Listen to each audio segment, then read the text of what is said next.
Deus promoveu um dia muito especial, irmãos. Eu quero te fazer 2 convites nessa manhã. Primeiro deles, eu quero te convidar. Eu sei que todos nós temos muitas responsabilidades, não é porque hoje é domingo, que a gente não tenha muita coisa na nossa cabeça, não é? Às vezes a gente está aqui, mas está pensando, tem que fazer isso, tem que fazer aquilo, tem que fazer aquilo. Eu quero te fazer o primeiro convite nessa manhã, nos próximos minutos. Se desligue disso. Deixe isso lá fora e concentre-se na palavra de Deus.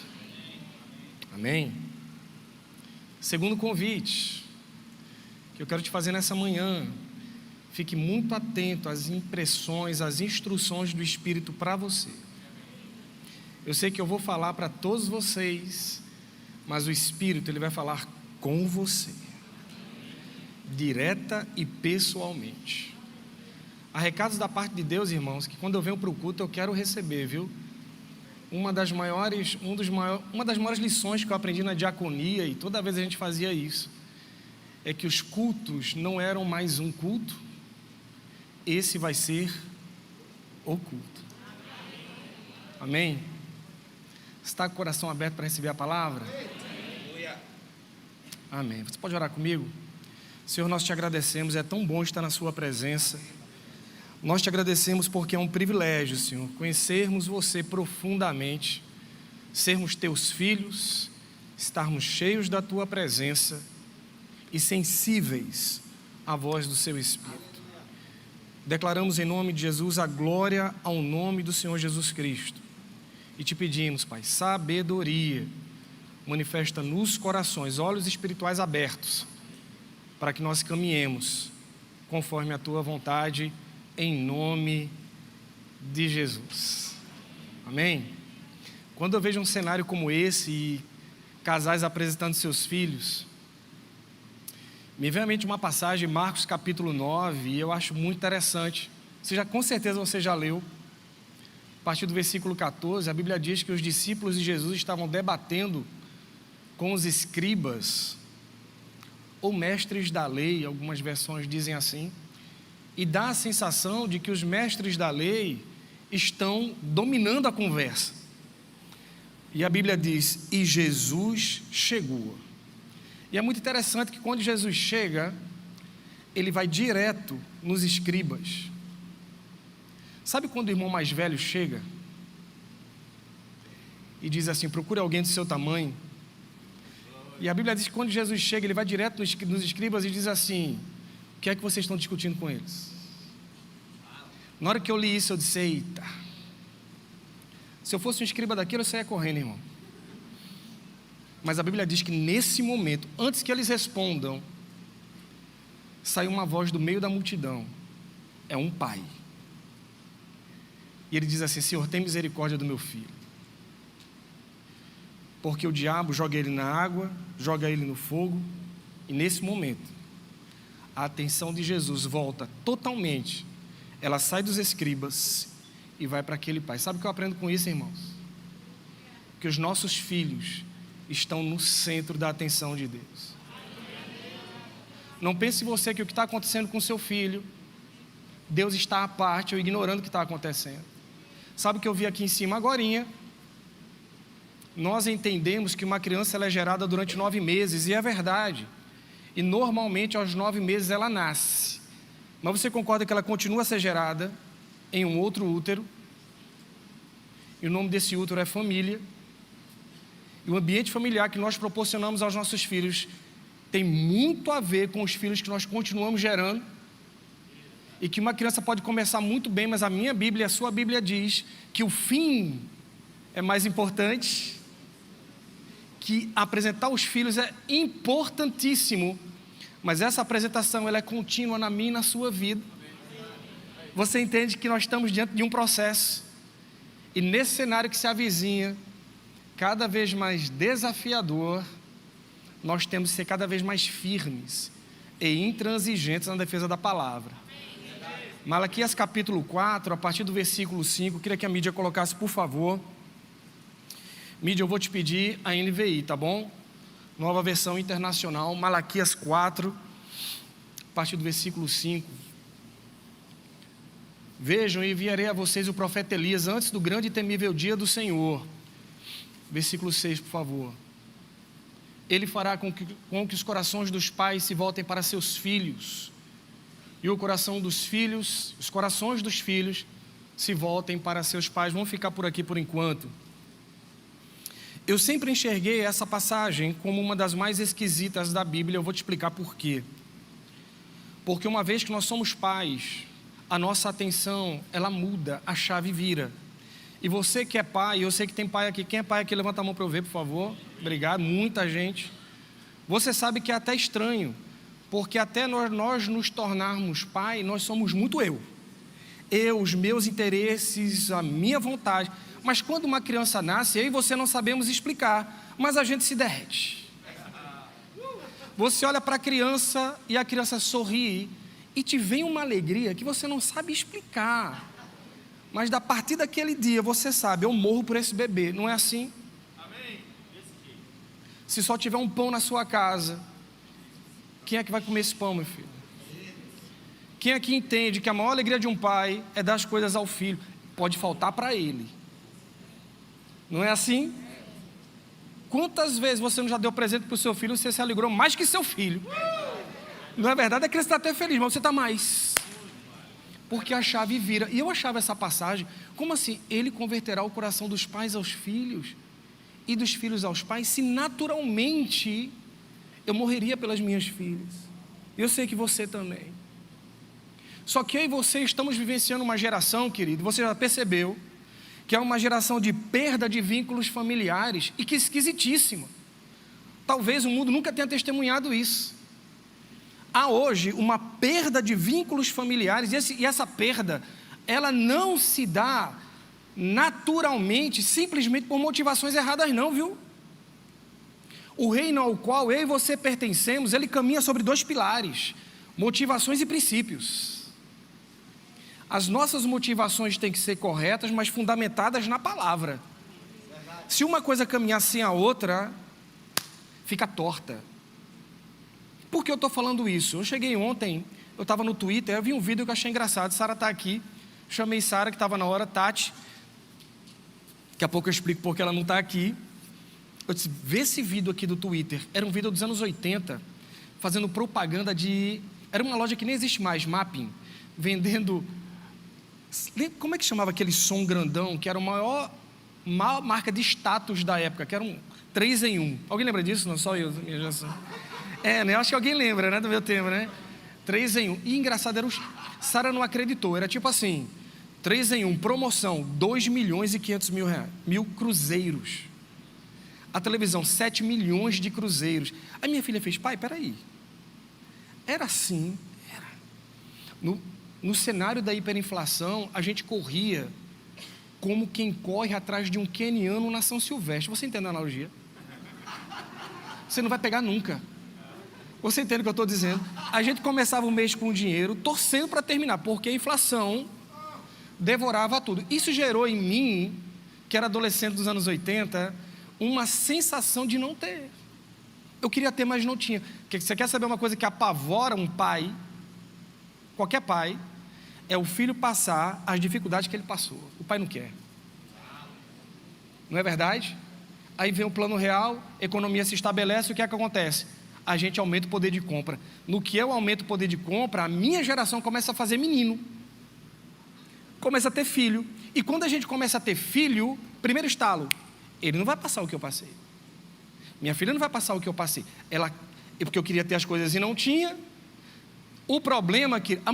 Eu te pergunto, essa motivação correta, eu querer dar aos meus filhos o que eu não tive, está errado isso? Não.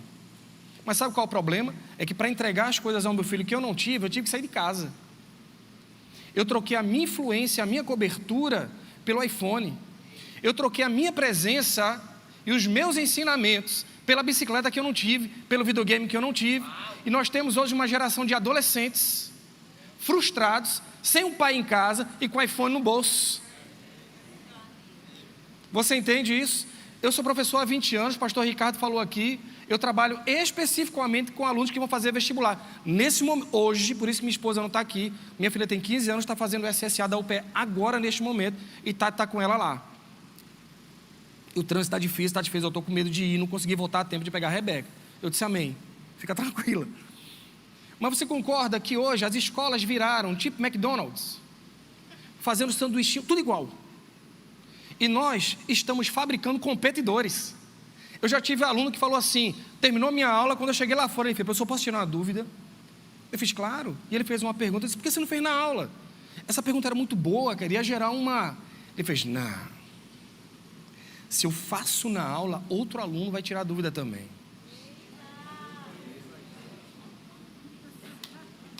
Eu já vi crianças com menos de 10 anos com aula de reforço. Eu já tive colegas dizendo o seguinte, minha filha, não. Minha filha novinha, 4, 5 anos, já quero no piano, na natação, não sei o quê, não sei o quê, não sei o quê, não sei o quê, não sei o quê. Eu disse, como é que é, menino? Uma vez eu fui levar a Sara para natação, a Sara tinha uns 5 aninhos, acho que ela nem lembra disso, num clube. Ficava lá, meu Deus, a gente, eita filha, que bacana, bichinha não sabia nem nadar direito, e a gente dando maior força. Porque pai não é assim. E ela, papai, eu disse, lindo filha, vai em frente. Não é assim?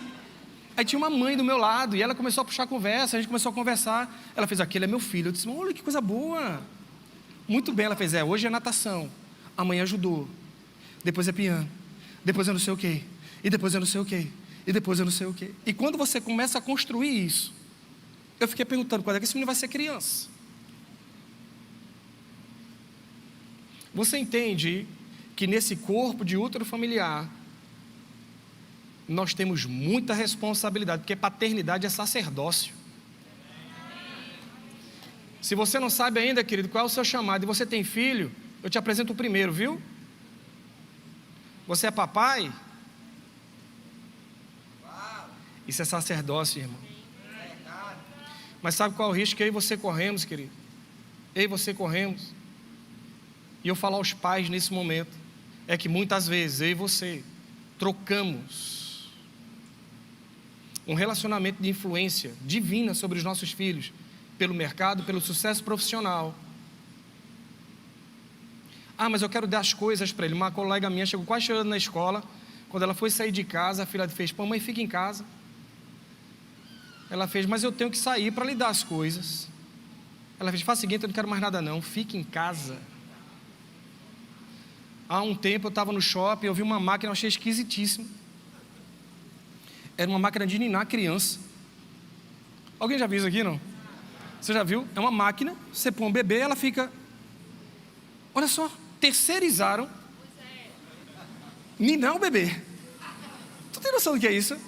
Eu estava ontem, irmãos, esses dias eu estava lendo, eu achei na internet uma coisa muito interessante, dizendo que quando a mãe fala com o filho, a criança libera um hormônio no cérebro chamado oxitocina. E eu fui pesquisar, é chamado hormônio do amor. Desestressa a criança. A voz da mãe. Você tem noção do que é isso, não? A mãe com o bebê no colo fala, a criança calma. Deixa eu te falar uma coisa, aquela máquina não tem sua voz não, viu, mãe?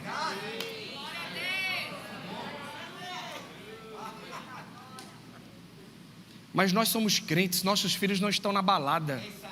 Eles estão no quarto. E se eu te disser que no quarto, com isso aqui, teu filho está com todo tipo de gente, sob todo tipo de influência, porque a porta pode estar trancada, mas isso aqui abre um mundo para o seu filho. Essa semana, meus alunos que não são crentes, olha, quando meus alunos que não são crentes me chamam para me mostrar uma bomba, eu paro a aula, irmão. Professor, você tem que ver. Para tudo, me mostra. Puxou o celular, você viu a nova série da Netflix? Chamada Um Conto Sombrio dos Grimm. Talvez você não saiba, mas as histórias, não é? Contos de fadas, eles têm uma origem realmente bastante pesada. Muito mesmo. Só que a coisa foi sendo adocicada para nossos filhos. Então tem Chapeuzinho Vermelho, Branca de Neve, Cinderela. Não é tudo lindo?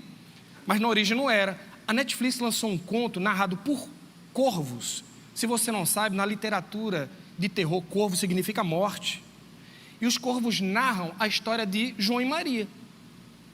E meus alunos fizeram, você viu, Edu? Eu disse, me mostra. Sara está aqui. Eu cheguei e disse, filha, vamos ver esse negócio aqui comigo? Eu só vi, irmãos, acho que 10 minutos foi, filha. 10 minutos.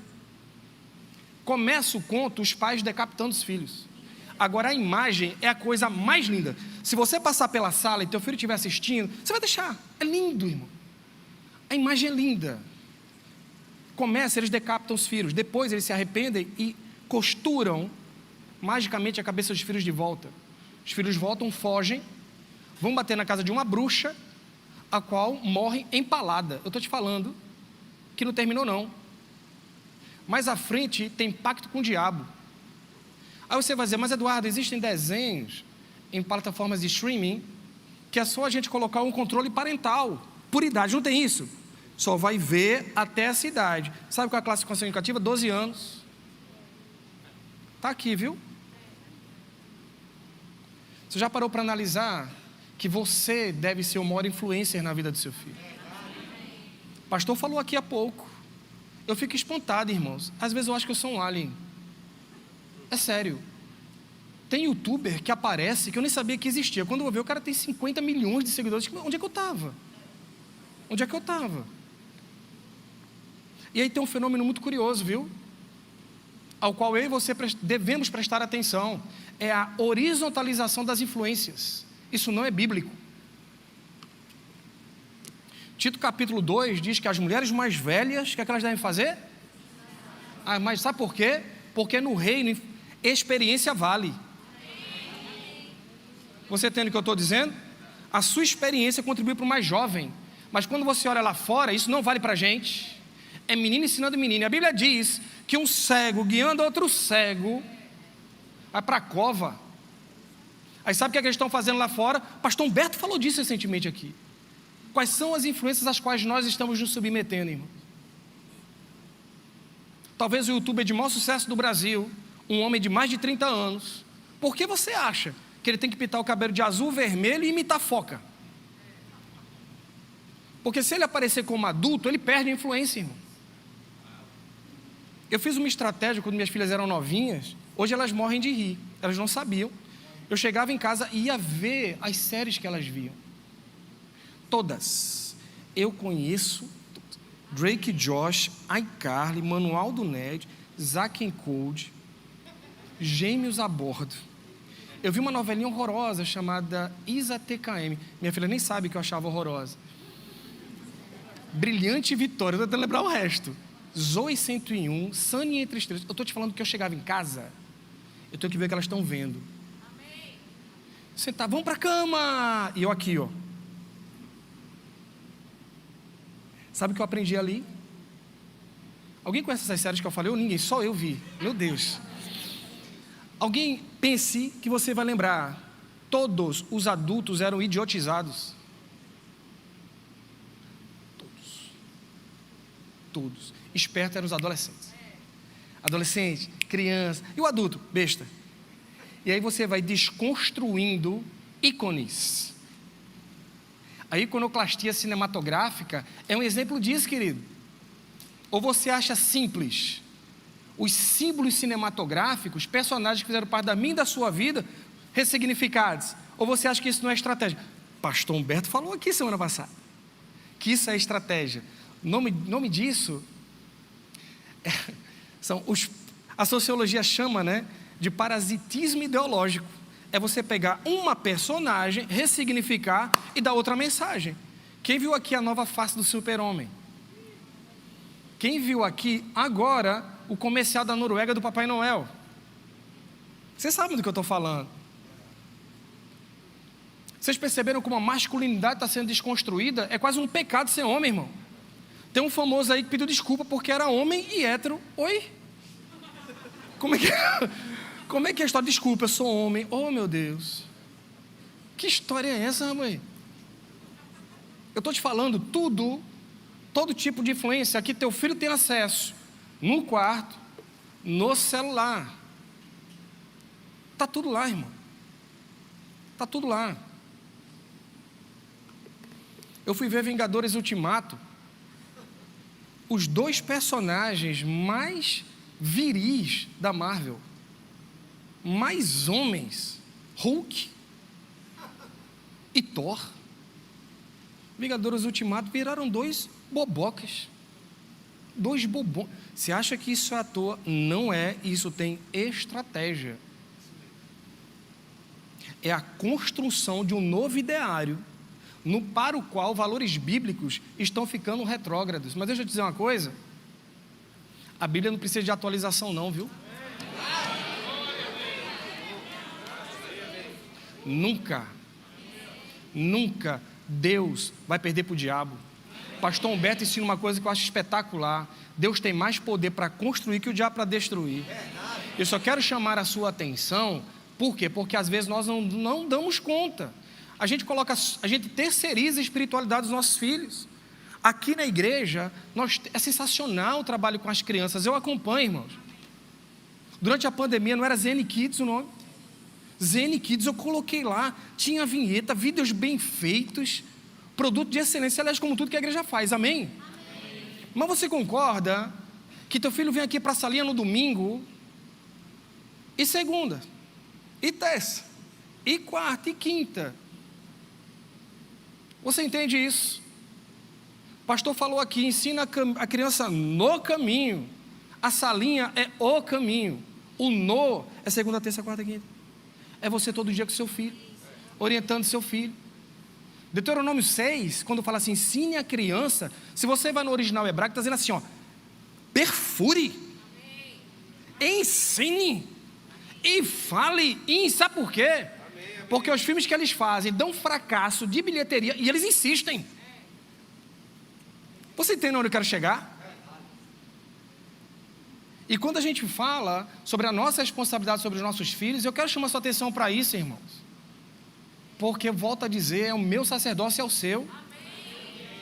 Ah, Eduardo, beleza, então vou ficar atento agora àquilo que meu filho está vendo no celular, aquilo que ele está no quarto observando. Ok, teu filho sai do quarto, ele passa mais tempo com você ou com o professor da escola.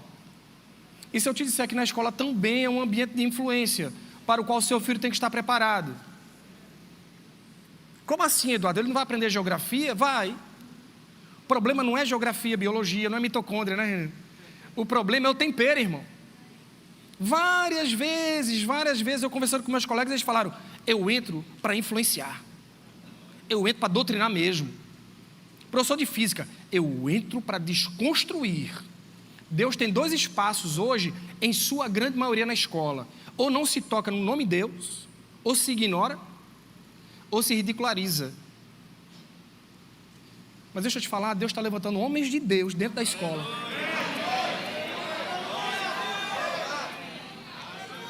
A gente não é muito querido não, viu? Eu não lembro a última vez que eu fui professor homenageado. Eu não lembro. Mas eu digo a verdade, eu tenho valores inegociáveis, goste ou não. Você entende? Vai chegar um tempo que a gente precisa se posicionar. Uma vez eu cheguei, estava no VEC, alguém lembra do VEC? Foi muito bom. A gente fez o VEC e eu tive o privilégio de estar com o pastor Joás e a irmã Ana Cláudia, na casa da irmã Patrícia, lembra? E uma das minhas ministrações, eu falei sobre isso, sobre a responsabilidade dos pais com seus filhos. Eu falei uma coisa, eu disse, experimenta olhar o livro didático do seu filho, porque o ambiente escolar ele é complexo. É escola, livro didático e professor. Você concorda que normalmente nós escolhemos a escola pelo resultado? Eu digo porque ensino em escolas tem muito resultado. E geralmente o pessoal matricula lá porque eu quero saber que meu filho seja o número 1. Mas você concorda que além do resultado, você tem que olhar a visão da escola? A que ambiente você vai submeter seu filho? Não é assim? E aí eu falei sobre isso, experimenta olhar, porque eu tinha olhado o livro da minha filha, Rebeca tinha uns 6 aninhos, ela está fazendo vestibular agora, mais ou menos, e no livro tinha assim, use camisinha, e eu achei aquilo um absurdo. Como assim, use camisinha? Minha filha tem 6 anos, que conversa é essa? E aí no que eu falei isso, a irmã que estava presente, Débora, chegou, fez, eu cheguei aqui na igreja e fez, Edu, preciso falar contigo, o que foi? Eu estava em casa, minha filha chegou, e o Espírito Santo falou assim, olha o livro dela. Ela abriu a bolsa, puxou o livro. Irmão, você não vai acreditar. Tem como colocar aqui, mídia, por favor? 75 maneiras, ou são formas. Eu não coloquei tudo, só para você ter uma noçãozinha. Eu tomei o cuidado de digitar do lado, para você poder ver, porque talvez as pessoas não enxerguem o que está no livro. 75 conselhos para sobreviver na escola. Deixa eu te falar uma coisa curiosa. A autora, ela usa o eu lírico, o perfil, vamos dizer assim, a máscara de uma criança no 6º ano. Eu não sei se você entendeu. Se a autora escreve como adulta para influenciar a criança, é uma influência. Mas se ela se faz passar de um personagem de uma criança de 10 anos, tem outro impacto. Você entende que gera identificação? Pronto. Estamos nos entendendo aqui. Pode passar. Conselhos. Nunca aceite sugestões dos seus pais. Nunca. A não ser que eles te ameacem. Mais um. No começo do verão, eu estava tranquilamente deitada no sofá, sem atrapalhar ninguém, jogando videogame. Estava na minha. Mas pelo visto, se há uma coisa que os pais não podem suportar, é justamente isso. Ver você tranquila. Mais um, por favor, pode passar. Nunca, nunca, nunca aceite qualquer sugestão de seus pais, nem mesmo quando eles parecem, no primeiro momento, serem boas ideias. Preste atenção, essas são justamente as piores, porque pegam a gente desprevenida e acabam sendo um desastre. Mais um, por favor. As mães sabem mentir muito bem, têm muitos anos de prática. Mais um. Inventa uma desculpa qualquer e se manda conselho. A mãe pensa rapidinho no que vai falar, não deixe que eles comecem a falar, porque senão você está perdida. Mais um. Eu estou correndo para dar tempo. Eles gritam ordens sem parar, movendo rapidamente os braços enquanto vão indicando o que fazer. Ditam ordens em alta velocidade, como se fossem metralhadoras, e elas são mais ou menos o seguinte. Quais são? Olha só o horror. Faça o favor de tirar esse pijama e se vestir. Faça o favor de lavar a cara, escovar os dentes e se pentear já. Mais um. Enfim, coisas desse tipo, totalmente ridículas e desnecessárias.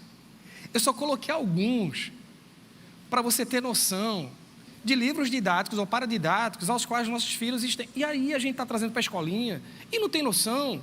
Pode tirar, querido. Que há muito tipo de influência sobre o meu filho e o seu filho.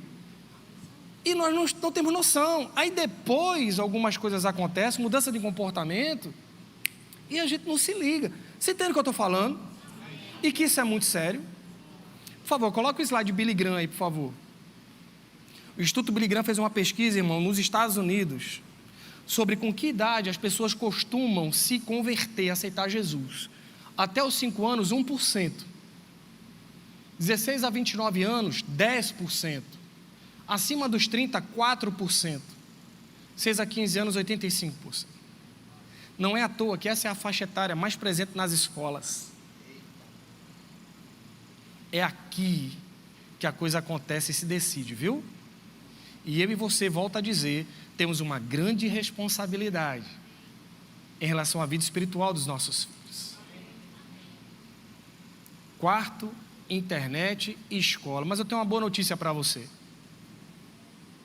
A palavra de Deus é a resposta para tudo. Nunca um livro como esse, nunca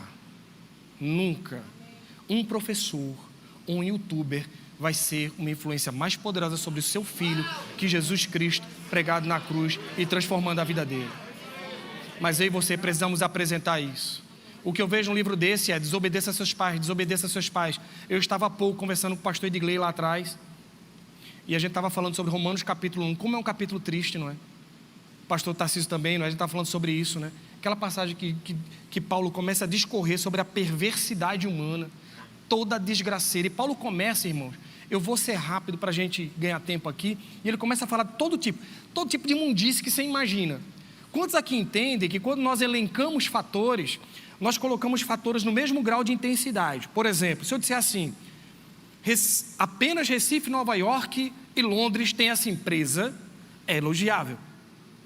Você entende o que eu estou dizendo? Mas se eu disser apenas Recife, Caracas e Havana, você já percebe, não é bom. Você entende o que eu estou dizendo?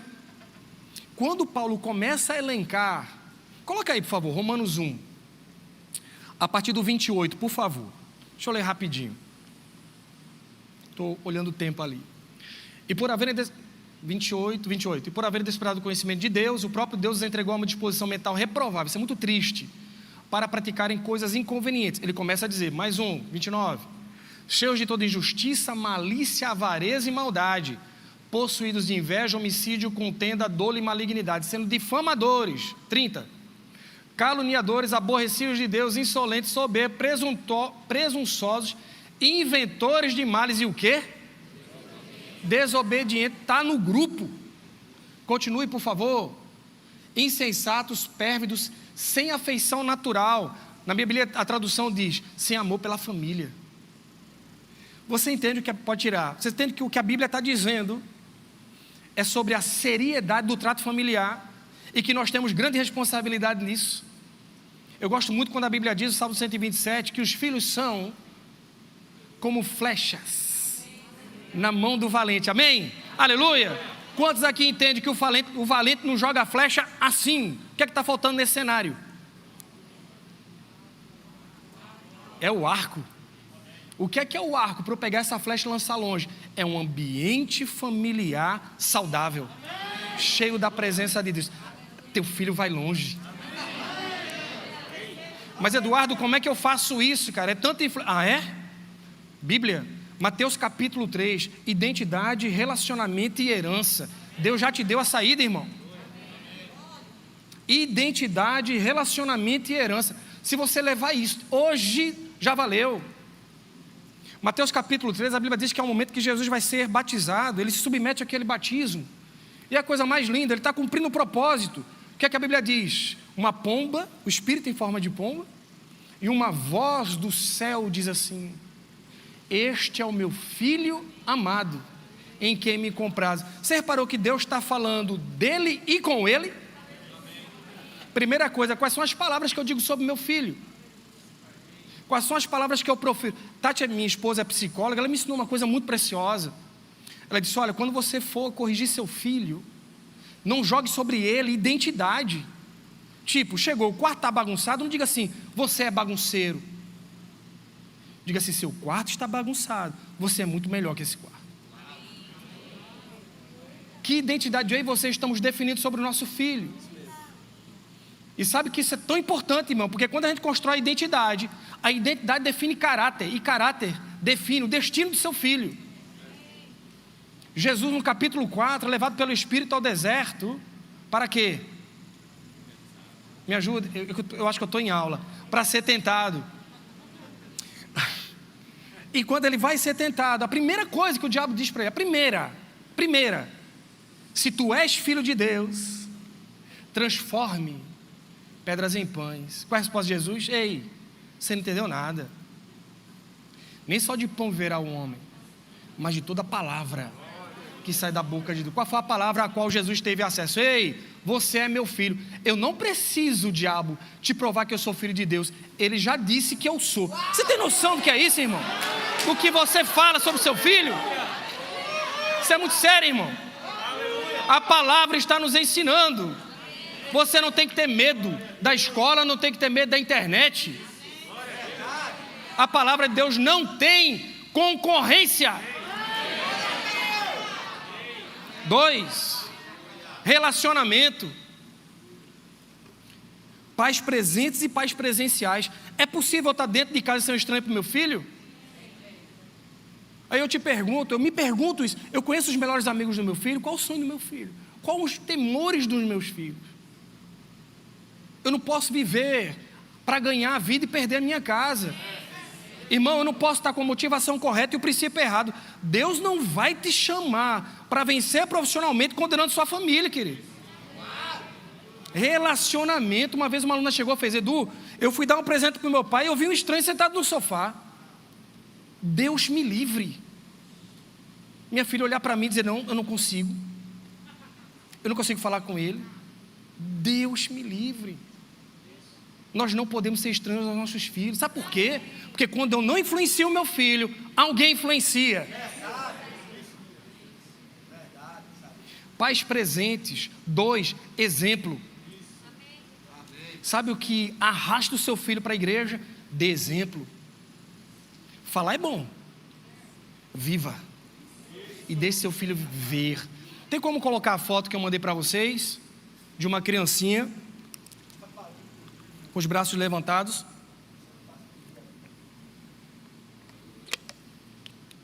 Essa imagem mesmo. Essa imagem aconteceu na Flórida, Estados Unidos, na cidade de Tallahassee. Os pais dessa criança foram acusados de assaltar um mercado. E a polícia abordou o carro e tinha arma dentro do carro. Se você colocar depois no Google, menina com braços levantados, polícia, vai aparecer esse carro. E tem um vídeo com qualidade. O pai desce do carro assim para a polícia. E a moça que está filmando, ela vê que a criancinha de aproximadamente 2 anos e meio desce do carro e faz a mesma coisa. E ela fala assim: não, bebê, em inglês, você não tem culpa de nada. Mas por que a menina levantou? Filhos imitam pais. Sabe, Efésios 5:1, tem como colocar rapidinho? Meu tempo está acabando. Efésios 5, versículo 1, por favor. Senão eu leio aqui, não tem problema nenhum não. Achou. Sede, pois, imitadores de Deus como filhos amados. Sabe quantos crentes estão na igreja, querendo que seus filhos venham para a igreja, vibrando com a igreja, com a palavra, com a vida com Deus, e amariam que seus filhos estivessem aqui? Olha o que a Bíblia diz: sede imitadores de Deus como filhos amados. Filhos amados imitam seus pais. Mas como é que a gente imita o pai? Com exemplo. Como é que um filho se sente amado se ele sequer ouve a voz do pai e da mãe? Sede imitadores de Deus como filhos. Relacionamento envolve todo dia estar com seu filho. Ainda que você trabalhe o dia inteiro, você pode ser presente na vida dele. A Bíblia conta que quando Lázaro ressuscitou, Jesus faz assim: cenário, todo mundo esperando um milagre sensacional, um dos milagres mais espetaculares da Bíblia. Jesus para conversar com o pai. Todo mundo na guarda, Jesus faz: pai, eu te agradeço porque você me ouve. Ele e faz: na verdade, eu sei que você sempre me ouve. Eu só falei isso para eles crerem. Sabe o que é isso? Cumplicidade. Valores entre pais e filhos são construídos na cumplicidade. Não é ordem. Faça isso, faça isso, faça isso. É pegar na mão e ir junto. Porque o dia que eu falar para o meu filho e eu não cumprir e não viver, Jesus tinha cumplicidade com o pai. Por isso que em João 5 ele fala assim: eu faço o que eu vejo meu pai fazer. Filhos imitam pais. Filipe chegou para ele: Senhor, mostra-nos o pai. Ele fez: Filipe, você não entendeu nada. Quem vê a mim, vê o pai. Uma vez eu me perguntei: será que eu quero que as minhas filhas sejam a minha cópia? Para eu querer isso, eu tenho que ter uma vida, eu tenho que buscar essa vida na presença do Senhor. E para terminar, corrija seu filho. Isso é amor, viu? Hebreus 12:6 diz assim: o pai corrige o filho. Por isso que quem é filho de Deus é corrigido por ele. Porque se Deus não corrigir você, o autor de Hebreus diz assim: se Deus não corrigir você, você não é filho, você é bastardo. Quando você não corrige seu filho, você o está tratando como não filho. Eduardo, como é que eu corrijo? Meu tempo está acabando, não vai dar tempo de a gente ler, mas a palavra nos ensina tudo, irmão. Tudo, tudo. Como é que a gente corrige? Apocalipse capítulo 2, Jesus está falando com as igrejas. Irmão, é sensacional, sensacional.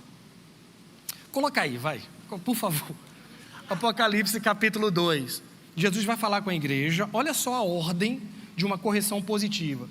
O anjo da igreja de Éfeso escreve: essas coisas diz aquele que conserva na mão direita as 7 estrelas e que anda no meio dos 7 candeeiros de ouro. Mais um, por favor.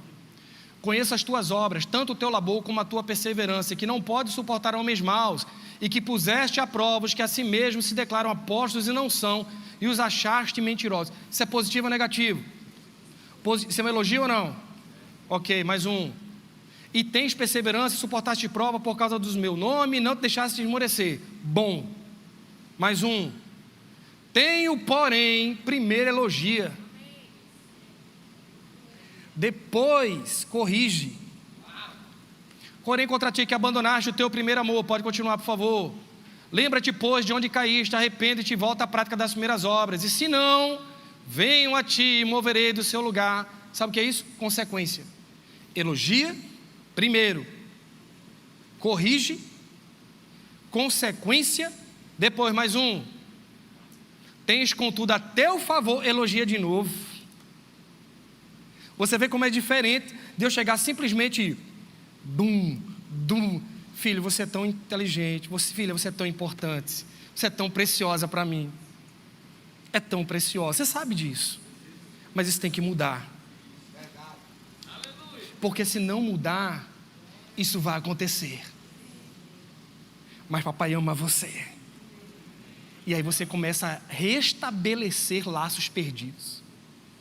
Eu estou falando muito sobre vacina. Mas se o seu caso é de um filho que levantou barreiras, porque a Bíblia diz que o irmão ofendido, ele se protege como fortaleza, em Provérbios, tem uma saída. E eu encerro aqui. Louvor pode subir, por favor. A Bíblia fala em Lucas capítulo 15, versículo 8. A Bíblia fala assim: qual a mulher que tendo 10 dracmas e perdido uma, não é assim? Você concorda que aí você temos vários elementos de valor, nosso casamento, nosso ministério, nossos filhos, não é assim? Ela tinha 10 e ela perdeu uma. Aí Jesus fala assim: que não vá à procura da dracma. O que é que eu aprendi? É possível perder um tesouro dentro de casa, mas é possível resgatá-lo. Como? Como é que essa mulher acha? Primeiro, ela acende a candeia, traga luz para dentro da sua casa. Como é que eu trago? Palavra. Porque eu tenho que esperar quinta-feira para fazer um culto na minha casa? Porque eu não posso reunir minha família? Vamos ler a Bíblia. Vamos fazer uma leitura semanal? Por que não, irmão? Nós tivemos agora o Conectado. O pastor Joás nos deu o privilégio de estar lá com a gente. Teve reteté, irmão. Aleluia. Cadê o irmão Juca? Está aí ou não? Teve. Não foi? Foi poder. Glória a Deus. E na casa dos irmãos também. 2, ela acende a candeia, ela varre a casa. O que está contribuindo na sua casa, que é sujo, limpe. E depois, ela busca diligentemente, compromisso e responsabilidade.